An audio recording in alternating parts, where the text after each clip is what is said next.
Would you guys go on tour with Charlie Sheen if he asked you? And what's your definition of winning? I don't. That's a tough one.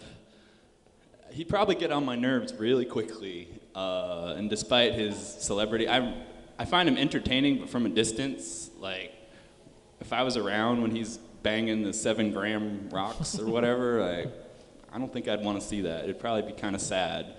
Although, I probably would I would keep thinking of him in Ferris Bueller's Day Off and just I'm like, what are you here for, Charlie? Drugs. I'd probably do that like every day because he'd probably forget at the end of the day that he'd said it yesterday. Yeah. And what was the second part of that? What's your definition of winning? Being on Cramer's Cavern. Loser. to a jam-packed live studio audience. Think of, how much more soul-crushing would it be to be on, would it be worse to be with Charlie Sheen every night for a month, or to just have to keep bussing tables all the time? Honestly. I think I'd dealing rather, with I'd rather a make money multimillionaire being around one asshole all the time than having to be around a whole bunch of them every night. Good answer. And Good it's answer. exposure. Yeah. Hey Nate, when are you going to stop using your love-hate relationship with Luke as your comedy crutch? I'm never going to stop. I'm going to be relentless because I just don't like his smug, self-satisfied attitude. Maybe I find it weird. Are you jealous? Jealous? Are you jealous much? Maybe he's figured something out that what? you haven't. He has a position of power at the Grit, and I'm like quaking in it. No, I'm not jealous. I'm not. Why do you keep referring to him in your stand-up act? Because I don't like the cut of his jib.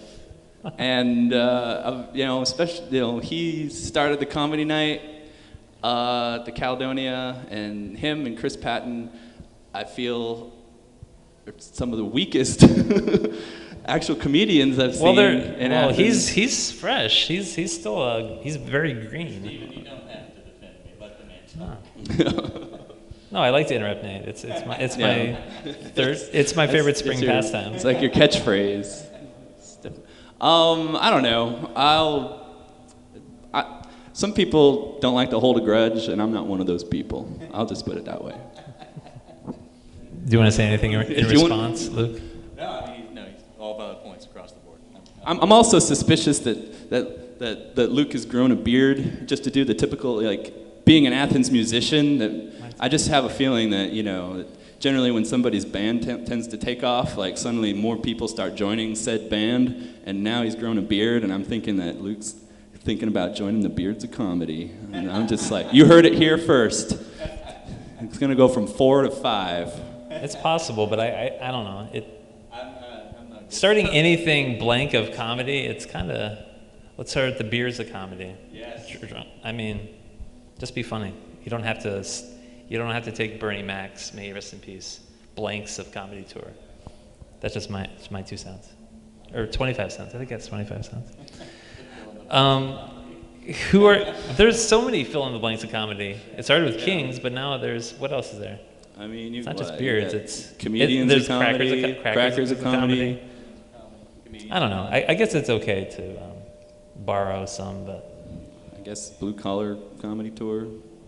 oh man, I'd like to see a white collar comedy tour. That's What'd that be? Comedians keep using the word comedy in their comedy troops. to make it obvious. Yeah. I think we're going over time, but quickly, who are your comic heroes? Nate, I know you have a list. I definitely do. As far as people that influenced me at an early age, it'd definitely be Richard Pryor, George Carlin, Emo Phillips, Stephen Wright, Sam Kinison. You're a student. And people that I've gotten into more recently, I guess a couple of years ago is Doug Stanhope. More recently, Bill Burr. I think he's. I don't know Bill Burr. Yeah, current one of my current favorites. His humor sensibility is just absolutely hits the nail on the head. I think there should be a Hacks home DVD comedy night so that people can Not for profit. Not for profit. Yeah, of course, the Bill Hicks is I mean so good, I mean, honestly, it's like probably like 24 more people, but I don't want to. How about you, Luke? It's pretty close to the same list. George Carlin was definitely the first one I saw as a kid. I was like, Oh, what my is goodness. this? I like this. My parents did not take me to George Carlin. Oh, they didn't know that I'd seen it, but I saw it. Oh. George Carlin, Emo Phillips too. Really always liked Emo Phillips. As I got older, I think I got into stand-up comedy again, seeing Patton Oswalt on like Comedy Central Presents and Zach Galifianakis, guys like that. And lately, I've been enjoying guys like John Mulaney and Kyle Kinane, and kind of rekindling my love for people like Todd Barry and Maria Bamford, who kind of had a heyday in the early 2000s, but are still going strong, that I can really get behind. It's not. It might just seem like this to me, but they are seeming to be respected more like artists, or now. Yeah, it's been. I mean, because it is a craft. There's been a fortunate yet somehow unfortunate transition for stand-up comedy to being something that's kind of cool now, instead of just for the clowns, like this lampooned weird pastime. Like comedians are regarded as hip, cool people. I mean, they have their own, get up at South by Southwest and festivals like that now. Yeah, because they warm up the crowd, right? Exactly. Yeah. So. They bring the ha-ha. Lastly, if you guys Sometimes they don't. Well, Luke knows about just like that, musicians, right? the songs can't all be good. They can't all be singers. Lastly, if you had to make a joke about Flickr or me, what would it be? Go. Well, I congratulate you, Stephen, on shaving off the beard. I knew you liked that. When you had your big trucker beard, I found it personally repulsive. I'm glad that you've gone clean shaven. I think it might last a few weeks. You are a handsome man. And as far as Flickr, I don't know. I mean, the only thing I can speak ill of is just that so many times when you're performing on this side, you hear so many people over on that side not giving a shit about what's going on this side. And would you say people are drunker? Oh, they're definitely drunker over there than this, Yeah, the bar's on that side. Yeah, this is Flickr Bar here in Athens, Georgia. It's split into two rooms: the drinking side and the performance side. The true drunks don't want to spend their money on music.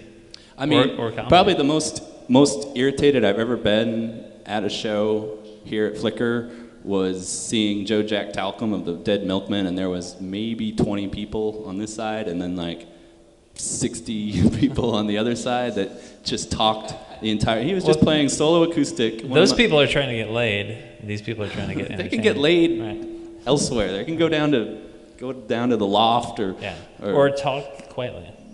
Something like that. But I don't know. Just seeing one of my like kind of like high school music heroes here, like performing for like a handful of people and nobody in the other room caring at all, like that really bugged the S out of me. Your high school heroes are not their high school heroes, unfortunately. I think that some of them were. I'm sure that they're.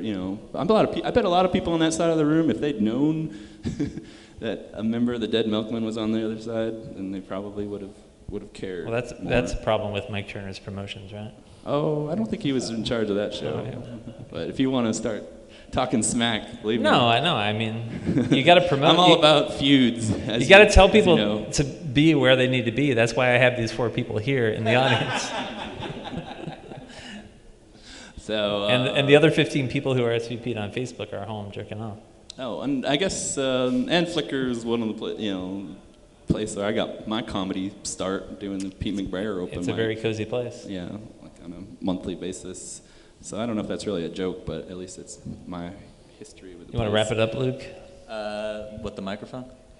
With whatever you want to say. Okay. I can't really think of anything. I like Flickr. Although I do remember a place a lot like this with the same setup, same decor, same name that nobody wanted, so they sold it. It was in the same spot. Oh, man. Yeah. So I wonder when someone's going to sell it again. Hopefully never. Hopefully never. Thank you, Luke, and thank you, Nate. Mitchell with 2 L's. That's right. And we'll be back with more Cramer's Cavern. Thank you.